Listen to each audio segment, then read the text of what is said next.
Un innocent, il est là-bas pour rien. Et le roi dit, ramenez-le.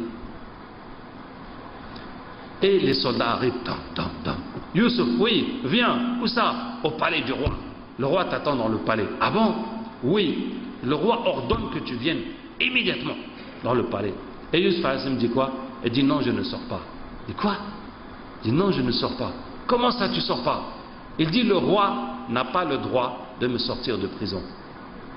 Si le roi veut me sortir de prison, il n'a qu'à aller au tribunal, refaire le procès, convoquer les témoins et voir si je suis coupable ou innocent. Et si je suis coupable, je n'ai qu'à purger ma peine. Et si je suis innocent, là c'est le tribunal qui décidera de me libérer. Hein? Est-ce que vous voyez le changement radical? Ça veut dire que Youssouf a compris que la triche là, la toute petite triche qu'il a essayé de faire, de dire évoque mon cas auprès du roi, comment Allah l'a mis des années en prison, il ne va plus jamais recommencer ça. Non, non, non, maintenant c'est la légalité stricte. Même le roi lui dit de sortir, il dit non, non, majesté, d'après quelle loi vous me dites de sortir? Hein? Non, non, non, majesté, vous n'avez pas le droit de me sortir de prison, il faut aller voir au tribunal. Hein? C'est le juge qui décide. Il faut voir mon procès et puis décider si je suis innocent ou coupable. C'est comme ça. Ajib. Hein? Youssouf apprend au roi à respecter la loi, hein, dans un pays où personne ne respecte la loi. Un pays qui lui est étranger. La loi qui n'est pas la loi d'Allah, qui est la loi des humains. Vous voyez? Ça veut dire que si on veut changer la corruption dans ce pays, hein, on doit soi-même être incorruptible d'abord. Hein, coûte que coûte, quoi qu'il arrive. Hein? Mais tu ne vas pas dire que toi tu es un peu moins corrompu que les autres et tu vas faire moins mal que les autres si on te choisit pour aller au pouvoir. Hein? Ça ne va pas marcher. Parce que quand on va être là-haut, il y a tellement de contraintes, hein, on est obligé, on est tiré de partout. Vous voyez? Qui est-ce qui aura la force d'être droit quoi qu'il arrive? Est-ce que vous voyez? Donc, je vous ai dit, l'étape de l'éducation, ça va continuer jusqu'à un point, quoi? Il faut que dans ton cœur, il n'y a plus rien d'autre qu'Allah. C'est ça qu'Allah veut voir dans ton cœur. Tu vois? Tant que dans ton cœur, c'est l'argent qui compte, c'est le pouvoir qui compte, c'est ça qui compte, c'est ça qui compte, Allah ne peut pas t'accepter. Tu n'es pas apte à servir la religion d'Allah. Toi, tu sers la religion d'Allah et dans ton cœur, c'est l'argent qui compte. Et Allah, lui, il fait quoi? Hein? Ou bien dans ton cœur, c'est le pouvoir qui compte ou ceci ou cela. Non. Donc, tu n'es pas apte. Tu es apte à servir l'argent. Tu es apte à servir le pouvoir. C'est ça. Hein? Quand est-ce que tu vas être apte à servir la religion d'Allah? Quand il n'y a plus autre chose qu'Allah dans ton cœur. C'est ça l'éducation. Vous voyez? Donc la première étape d'éducation, ça va aller jusque là. Donc toi tu vas faire des efforts. Et Allah va te donner des épreuves, des épreuves, des épreuves pour augmenter ta foi, pour enlever la donnée de ton cœur jusqu'à ce que ce soit clean, jusqu'à ce que ce soit propre, qu'il n'y a plus qu'Allah dans ton cœur. Et là Allah va t'utiliser. Allah va t'utiliser. Et là c'est Allah Ta'ala qui fait les moyens. Et toi tu n'as qu'à aller devant. Comme la route qu'Allah va te donner, tu n'as qu'à saisir ta chance et aller prêcher, parler, etc. etc. Hein? Je vais terminer par quelques petites choses. On a parlé du prêche de Youssouf alayhi salam en prison. Mais comment est-ce que Youssouf alayhi salam prêchait quand il était au pouvoir? Arrivé au pouvoir, comment est-ce qu'il prêche? En fait, quand vous êtes au pouvoir, le prêche se fait d'une autre façon. Hein? Se fait d'une autre façon et tout le monde peut comprendre ça très vite. Quand vous êtes dans le poste de responsabilité, tout le monde vous observe, tout le monde vous écoute.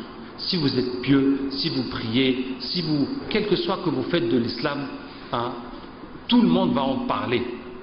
Ça veut dire quand vous êtes là dans le pouvoir, votre seule conduite de l'islam et votre justice, etc., vous n'avez même pas besoin de commentaires. Tout le monde va parler de ça. Ça me vient à l'esprit, hein, je me rappelle quand à l'école, quand j'avais 15 ans et demi et que j'ai commencé à faire la prière. Dès que j'ai commencé à faire la prière, toute l'école était au courant que j'ai commencé à faire la prière. Toute l'école était au courant. Mais je vous dis, il faut comprendre, hein, dans un pays comme la Tunisie, la majorité des gens ne font pas la prière. Vous voyez? Donc, surtout à l'époque où j'ai commencé, 82, maintenant aujourd'hui, les choses sont meilleures. Hein? À l'époque, rares étaient ceux qui font la prière. Donc c'était quelque chose qui était remarquable, qu'une personne fait la prière. Vous voyez? Mais ça veut dire que j'étais un tel champion dans les études. J'étais un tel champion j'étais célèbre, quoi. Pour les mathématiques, etc. Ah, même les anecdotes qui se passaient en cours, quand il m'arrive de corriger le prof qui a fait une erreur ou quelque chose, ça va se répéter partout. Hein, ça va se répéter partout. Donc, dès que j'ai commencé à faire la prière, c'est parti dans toute l'école. Vous voyez? Ça veut dire ce que je veux dire. Quand Yusuf était au pouvoir, son comportement, sa droiture, hein, tout le monde va parler que de ça. Voilà, il a fait comme ça, voilà, il a fait comme ça. Donc là, vraiment, le prêche, ça va très vite. Ça va très vite. Deuxièmement, pour revenir à nous autres intellectuels, à nous autres, hein, dans notre époque et dans notre pays, le Niger, pourquoi dire dans votre pays, on est chez nous, nous aussi, hein, et dans notre pays, hein, quel est le rôle des intellectuels musulmans? Et je vais vous donner un petit exemple, l'exemple d'un cheikh au Pakistan, à Karachi, qui est médecin cardiologue. Et il a une clinique, il a sa clinique privée où il opère les gens, il opère les cœurs des gens. Et il m'a expliqué comment il fait da'wah dans sa clinique. Il dit d'abord, quand le malade arrive, il lui explique que sa maladie, c'est à cause de ses péchés. Parce qu'Allah Ta'ala dit وَمَا أَصَابَكُم مِّن مُّصِيبَةٍ بِمَا كَسَبَتْ أَيْدِيكُمْ وَيَعْفُ عَنْ كَثِيرٍ. Tout malheur qui vous atteint, c'est à cause de ce que vos mains ont fait et il en pardonne beaucoup. Et qu'il doit commencer par se repentir. S'il ne fait pas correctement ses prières, il n'a qu'à les faire correctement. S'il gagne son argent de façon illicite, il doit corriger la façon de gagner son argent, etc. Ensuite, quand il lui donne une prescription, il écrit dans la prescription lire Yassine 3 fois par jour, faire tel dua, et ensuite les médicaments. Hein? Et quand il faut opérer un malade, il dit à la famille de jeûner et de rester dans la salle de prière, dans la clinique, et de faire des duas pendant que eux, ils s'en remettent à Allah et ils font l'intervention. Et quand le malade va passer un temps à l'hôpital, hein, tous les jours, on va lui faire un apprentissage des hadiths et des sourates et de la façon de prier avec le tayammum, etc. Et les infirmières qui sont à l'hôpital, elles ont tous les jours une séance d'apprentissage du Coran et des sciences de la religion.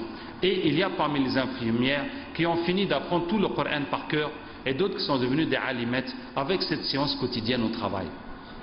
Vous voyez? Donc ça c'est la personne au sein de son travail, ça c'est son travail où il gagne sa vie, comment il mène la da'wah. Sans compter qu'en dehors de ça, il va prêcher et il va aller dans les pays prêcher, etc. Ça c'est dans son travail même, vous voyez. Donc chacun dans le poste qu'il occupe, dans la fonction qu'il occupe, doit pratiquer sa religion, hein, pratiquer, faire son travail d'une façon efficace et d'une façon honnête. Hein, et à tous ses subordonnés, en tout cas, hein, exiger l'honnêteté, la droiture, combattre la triche, parce que c'est le fléau, c'est le grand fléau, hein, dans un pays comme ici, et trouver des solutions islamiques, hein, chercher des solutions islamiques à tous les problèmes. Bon, je suis économiste, vous savez, j'ai écrit un petit livre sur l'économie dans l'islam, vous pouvez voir. Donc quand on est confronté à des problèmes économiques, le fait qu'on soit musulman, ça nous donne un avantage sur les autres. Les autres qui, en grattant leur tête, essayent de trouver des solutions. Nous avons déjà les solutions dans l'islam. C'est à nous de les comprendre et de les développer pour les amener à la réalité. Hein? Et de même façon, quel que soit le problème concerné, l'islam doit nous donner un avantage. Hein? Doit nous donner un avantage dans la gestion des choses. Qu'Allah Ta'ala nous aide. Le rôle de l'intellectuel musulman dans la gestion de la cité. Et j'en profite pour dire que, avec l'exemple de Yusuf alayhi salam, il y a plusieurs choses qu'on peut déduire. Par exemple, certains me disent, ah, est-ce que j'ai le droit d'être juge alors que les lois ne sont pas islamiques, hein? Alors que les lois ne sont pas islamiques, hein? Mais vous voyez que la justice, d'être juge, le plus grand problème c'est la justice. c'est même pas telle loi ou telle loi qu'il faut appliquer. Hein, c'est de l'appliquer déjà, de l'appliquer correctement. Parce que si on est corrompu, même si c'est une bonne loi et qu'on ne l'applique pas, donc ça ne sert à rien. Hein. Donc déjà d'appliquer la loi avec justice, c'est le rôle du juge. Vous voyez? Et vous voyez que dans l'exemple de Yusuf alayhi salam, même la loi qui n'est pas musulmane, qui n'est pas une loi de Dieu, qui est la loi d'un pays de mécréants, Yusuf alayhi salam s'attachait à respecter cette loi. Pour pouvoir transmettre le message d'Allah tabaraka wa ta'ala, il faut d'abord respecter la loi telle qu'elle est. Puisque la loi est faite pour l'ordre, hein, pour que les choses soient bien gérées. Hein. Et si on dit que la loi n'est pas bonne, mais si demain on enlève toutes les lois, par exemple on dit les policiers sont corrompus, ah bon demain on enlève la police, l'armée, la gendarmerie, on enlève la loi, il va se passer quoi? Il va se passer le chaos, hein. Ça va être un désastre. Donc quelle que soit la corruption de la police, de l'armée, de la gendarmerie, quelle que soit la loi qui est mauvaise, il faut garder ça plutôt que de tomber dans l'anarchie. Et puis après, on essaie d'améliorer. Maintenant, ce n'est pas le juge qui décide de la loi, c'est les députés. Donc si tu es député, c'est à toi de promouvoir une loi musulmane, ou du moins ce qui se rapproche de l'islam. D'accord? Qu'est-ce que je vais dire encore sur l'exemple de Yusuf alayhi salam? Les sciences profanes. Les sciences profanes. Vous voyez que Yusuf alayhi salam n'a pas pu être chef d'État juste avec la religion.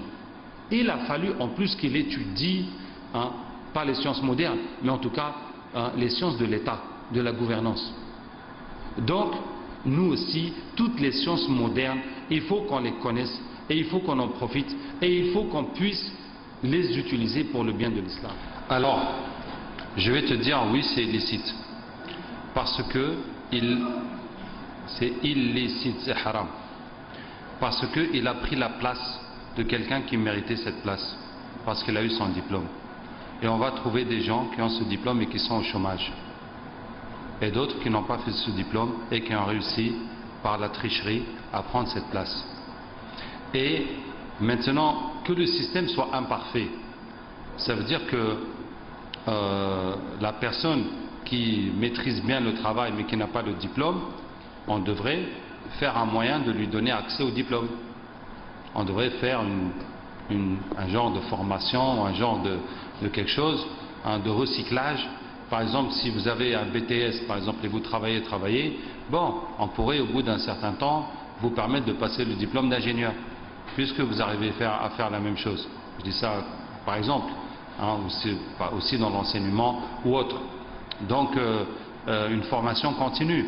Une fois que vous êtes dans le métier, on doit vous donner la possibilité d'accéder à des diplômes supérieurs.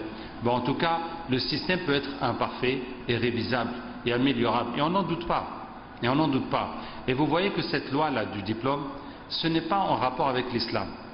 Donc, on ne va pas dire que ce n'est pas une loi islamique et donc on n'a pas l'obligation de la respecter. Hein, parce que ce n'est pas non plus une loi qui contredit l'islam. Maintenant, on a décidé que pour faire tel métier, il faut avoir telles aptitudes, donc il faut passer un diplôme qui contient tel module, tel module, tel module, et c'est l'ensemble de ces connaissances qui vous permet d'exercer ce métier. Donc ça a été décidé comme ça dans l'intérêt général. Dans l'intérêt général. Et si chacun va dire non, moi je me débrouille, j'arrive à faire, mais comment est-ce qu'on peut vérifier ça? La façon de le vérifier, c'est justement un contrôle, un examen, et qui va être sanctionné par un diplôme. Vous voyez, hein, si il n'y avait pas de diplômés de cette branche qui sont au chômage, hein, et donc forcément on va être obligé de prendre des gens qui n'ont pas le diplôme, puisqu'il y a un besoin et il n'y a pas assez de diplômés pour satisfaire ce diplôme, donc on va prendre des diplômes inférieurs ou bien on va faire des formations accélérées. En tout cas, on va se débrouiller pour voir au poste. Mais tant qu'il y a des gens qui ont ce diplôme qui sont au chômage, et moi j'arrive par derrière, et je me suis formé par mon frère ou mon cousin qui fait ça, qui m'a appris le métier et qui m'a embauché comme ça, non, vraiment, c'est illégal. Enfin, c'est illégal, c'est sûr, hein, mais c'est illicite. Vous voyez, et sauf exception, ce qui est illégal est illicite. Hein. Je dis sauf exception, parce que si on fait une loi où on interdit le port du foulard, où on interdit de prier au service ou quelque chose comme ça, bon là vraiment, on ne peut pas accepter ça. On va être obligé de prier et de faire l'effort de changer la loi. Hein. Bon, mais je ne pense pas que ça se produit au Niger. Hein. Mais en dehors de ça, si c'est juste des lois, par exemple on dit la douane, quand vous importez une marchandise, il faut payer tant de douane, mais ça c'est la loi, c'est pour l'intérêt du pays. Hein. Et on ne va pas dire que cette loi-là, elle contredit l'islam. Au contraire, l'État doit quand même se nourrir de quelque chose. Hein. Et on ne peut pas, par exemple, si on veut encourager une production locale, eh ben on est obligé de faire du protectionnisme et de taxer les produits importés. Sinon, la concurrence va être trop forte pour les producteurs locaux et on ne pourra rien développer. Vous voyez? Donc ceux qui trichent les douanes pour entrer les marchandises, ce qu'ils commettent c'est illégal, en même temps c'est illicite. Hein? Donc presque toujours ce qui est illégal est illicite. Et je sais parce que quand j'étais à l'université, j'ai fait une conférence sur la tricherie, qu'on a intitulée la tricherie,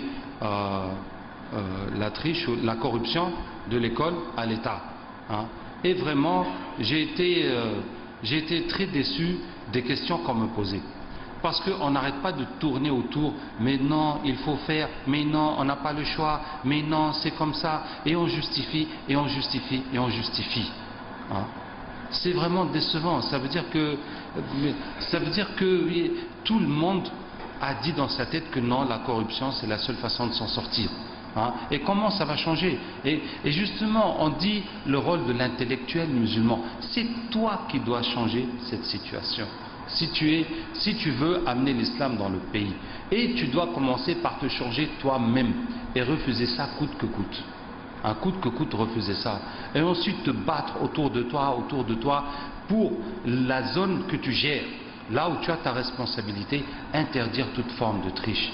Et c'est vrai que les gens vont être fâchés. Mais regardez quand Youssouf al-Islam était au pouvoir. Mais les gens vont être fâchés. Cette année d'abondance, et lui il cache, c'est très difficile de supporter cette pression. Et après il va donner à chacun la même quantité. Mais vous pensez que c'est très difficile?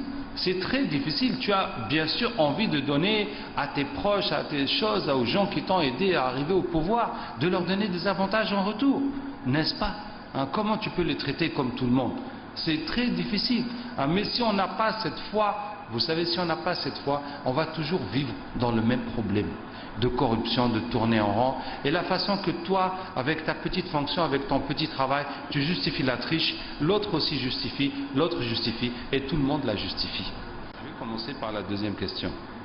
Je pense que l'histoire de Youssouf alayhi salam est très claire, que le musulman n'a qu'à faire la politique. Est-ce que ce n'est pas clair? Il était chef d'État, non? Il était chef d'État, qu'est-ce qu'on veut plus que ça? C'est clair. Hein? C'est clair.